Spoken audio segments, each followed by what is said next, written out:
दोस्तों पिछले लगभग 150 सालों से यूरोप और एशिया का जो ट्रेड है, जो व्यापार है, वो लगभग एक ही देश और एक ही चीज़ पर डिपेंड रहा है। वो देश है इजिप्ट, मतलब कि मिस्र। जबकि वो चीज़ है इजिप्ट का मशहूर स्विस कैनल। हाँ, वही स्विस कैनल कि जिसके रास्ते को गाज़ा की सपोर्ट में पिछले एक लंबे वक्त से यमन के हुती लोग ब्लॉक किए हुए हैं।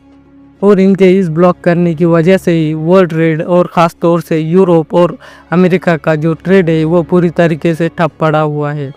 मगर दोस्तों अब एक नया प्रोजेक्ट लॉन्च हो चुका है। एक ऐसा प्रोजेक्ट कि जो इस मामले में पूरे मिडल ईस्ट को, पूरी मुस्लिम दुनिया को बदल कर रख देगा।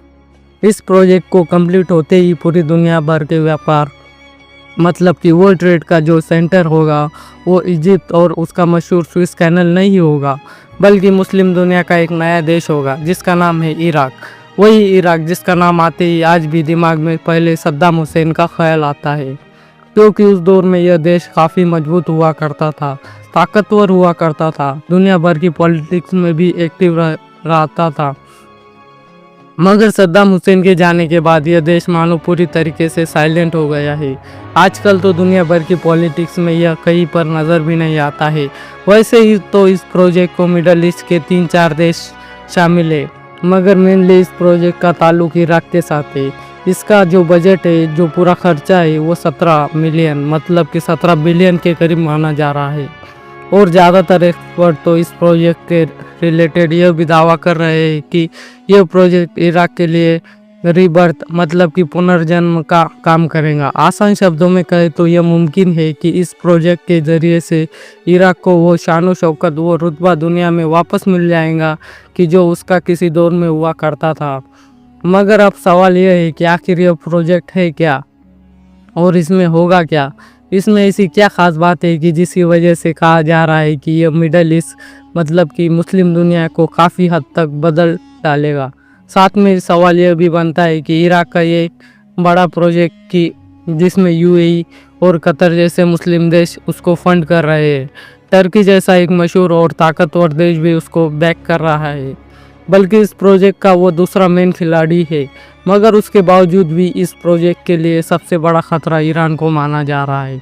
ईरान को इराक से, इस प्रोजेक्ट से भलाई ऐसी कौन सी बड़ी परेशानियां हो सकती है। इन सारे ही सवालों के जवाब आज की इस वीडियो में हम लोग जानने की कोशिश करते हैं। टॉप 10 टीवी के दोस्तों, इस नॉलेजेबल वीडियो में आपका खुशामदीद। तो इस प्रोजेक्ट के बारे में कुछ समझने से पहले हमारे लिए यह जान लेना भी ज़रूरी है कि इस प्रोजेक्ट को पेश करने वाला देश जो इराक है वो दरअसल तेल की दौलत से माला माल है, लेकिन पिछले एक लंबे वक्त से लगातार अलग अलग तरह की जंगों में फंसे होने की वजह से और कुछ बाकी अंदरूनी परेशानियों की वजह से वो कभी भी इस तेल की दौलत का फ़ायदा उठा नहीं सका। लेकिन अब तक इराक काफ़ी हद तक स्टेबल हो चुका है और अंदर भी काफ़ी हद तक सब कुछ ठीक ठाक नज़र आने लगा है। तो इराक इस तेल की दौलत का इस्तेमाल करने के लिए कुछ ऐसा करना चाहता है कि जिससे बहुत जल्दी वो अपने आप को पूरी तरीके से बदल डाले। और इसी मंसूबे के तहत टर्की जैसे देश के साथ मिलकर इराक की गवर्नमेंट यह प्रोजेक्ट लेकर आई है कि इस प्रोजेक्ट को 2 हिस्सों में डिवाइड किया जा सकता है, क्योंकि पहला हिस्सा तो इराक के उस पोर्ट का कंस्ट्रक्शन है, उसकी तामीर है कि जो पर्शियन गल्फ के किनारे पर हो रहा है और जिसको दुनिया में ग्रैंड पोर्ट के नाम से भी जाना जाता है।